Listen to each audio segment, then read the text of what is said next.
कृष्णा गाडगीळ आणि sons limited 1832 पासून। उद्ध्वस्त झालेल्या शेतकऱ्यांच्या मदतीसाठी विविध देवस्थानं आणि नेत्यांकडून मुख्यमंत्री सहाय्यता निधीत मदत केली जाते। इतर नेते आणि सामाजिक संस्थाही वैयक्तिक मदतीद्वारे शेतकऱ्यांना हातभार लावतात। पाहूया हा रिपोर्ट। महाराष्ट्रामधल्या पूरग्रस्तांसाठी विविध राजकीय पक्षांच्या नेत्यांसहित विविध संस्था आणि वैयक्तिक मदत केली जाते। शिंदेचे आमदार संजय गायकवाड यांनी त्यांचे 2 फ्लॅट विकून 25 लाख नुकसानग्रस्तांसाठी मुख्यमंत्री सहाय्यता निधीमध्ये दिले आहेत। आतापर्यंत मुख्यमंत्री निधीमध्ये मदत करणारी जी नावं समोर आली आहेत त्यामध्ये मुंबईमधल्या सिद्धिविनायक ट्रस्टनं 10 कोटींची मदत मुख्यमंत्री सहाय्यता निधीमध्ये केली आहे। शिर्डीच्या साईबाबा संस्थान ट्रस्टकडून 1 कोटी रुपये, पंढरपूर विठ्ठल रुक्मिणी मंदिराकडनं 1 कोटी रुपये, शेगावच्या गजानन महाराज संस्थानाकडनं 1 कोटी 11 लाख रुपये, तुळजापूर मंदिर संस्थानाकडून 1 कोटी, मुंबईतल्या लालबागचा राजा मंडळाकडनं 50 लाख, मुंबईचा राजा गणेश गल्लीकडून 5 लाख, धाराशिवच्या तेरणा पब्लिक चॅरिटेबल ट्रस्टकडनं 51 लाख, राज्य सहकारी बँकेकडून 10 कोटी, शिंदेचे सेनेचे आमदार संजय गायकवाड यांच्याकडून 25 लाख, भाजप आमदार अतुल भातखळकर यांच्याकडून 2.5 लाख,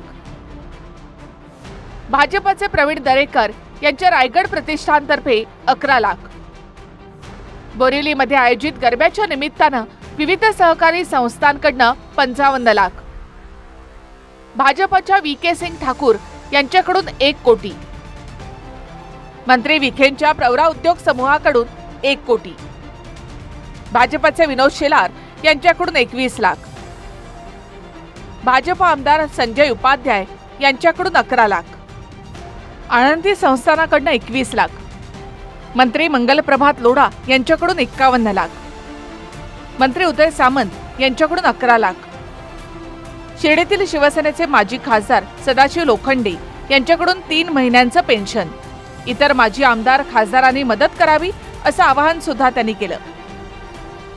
सोलापूरचे जिल्हाधिकारी कुमार आशीर्वाद यांच्या स्वामी रामानंद सरस्वती महाराज ट्रस्टकडून 1 लाख रुपये, कृषी खात्याच्या सर्व कर्मचाऱ्यांचा 1 दिवसाचा पगार अंदाजे 6 कोटी, पुण्यामधील भाजी विक्रेते चरण वणवे यांच्याकडून 1,13,000 रुपये यासह इतर अनेक नेते, सामाजिक कार्यकर्ते आणि संस्थांनी मदत देऊ केली।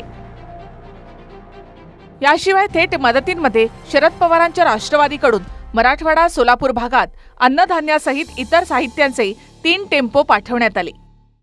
प्राथमिक स्वरूपामध्ये आज 3 ते 4 टेम्पो आता आम्ही बीड आणि सोलापूरला पाठवण्याच्या संदर्भातला निर्णय घेतला। त्यामध्ये धान्य आहेत, किट्स आहेत। कोल्हापुरातील भाजप खासदार धनंजय महाडिक कुटुंबाकडनं 3 ट्रकद्वारे मदतीचे 1500 किट मराठवाडा आणि सोलापूरला पाठवण्यात आले।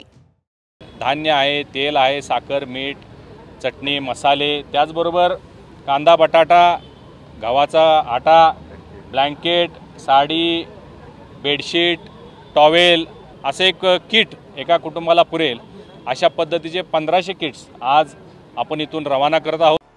कोल्हापुरातल्या जयसिंगपूरमधील आमदार राजेंद्र पाटील यड्रावकर यांच्या फाउंडेशननं धाराशिव जिल्ह्यातील पूरग्रस्त जनावरांसाठी 3 ट्रक कबाड कुट्टी पाठवण्यात आली।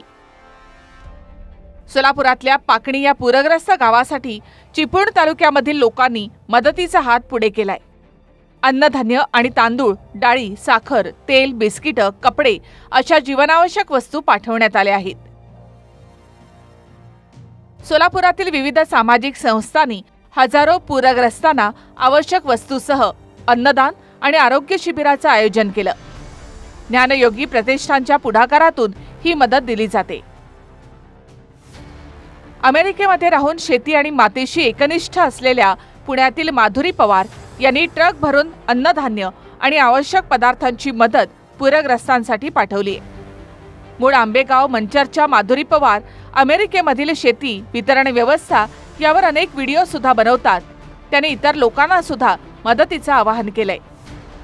आणि मी सुद्धा एका शेतकरी आईची मुलगी आहे आणि माझ्या आईने सुद्धा शेती तर नफा कमवून आम्ही तिन्ही मुलांना शिकवलं आहे आणि मी स्वतःसुद्धा शेतीमध्ये काम केलेलं आहे. तर मी समजू शकते की त्या लोकांना काय वाटत असेल. मराठवाड्यामधील हॉटेल भाग्यश्रीचे चालक नागेश मडके यांनी सुद्धा टेम्पो भरून मुलांना वह्या, पुस्तकं आणि दप्तरांचं वाटप केलंय. रोहित पवारांच्या बारामती ॲग्रोकडून जिल्हा परिषद शाळांना 150 कम्प्युटर, पाणी बॉटल्स अशा आवश्यक वस्तूंची मदत केली गेली. उद्धव ठाकरे यांनी भेट घेतलेल्या शिरसाट कुटुंबाला घर उभारण्यासाठी सिमेंट, पत्रे आणि इतर साहित्याची मदत करण्यात आली आहे.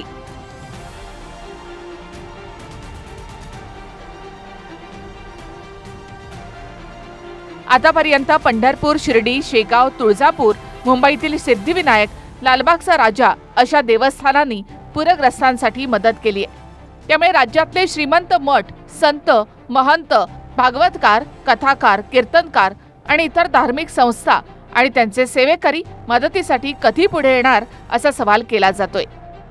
तुर्तास दुसरीकडे सरकारी मदतीवरून राजकीय आरोप प्रत्यारोप सुद्धा रंगतायत. Bureau report, TV9 Marathi. Poona Gadgil आणि सन्स लिमिटेड 1832 पासून.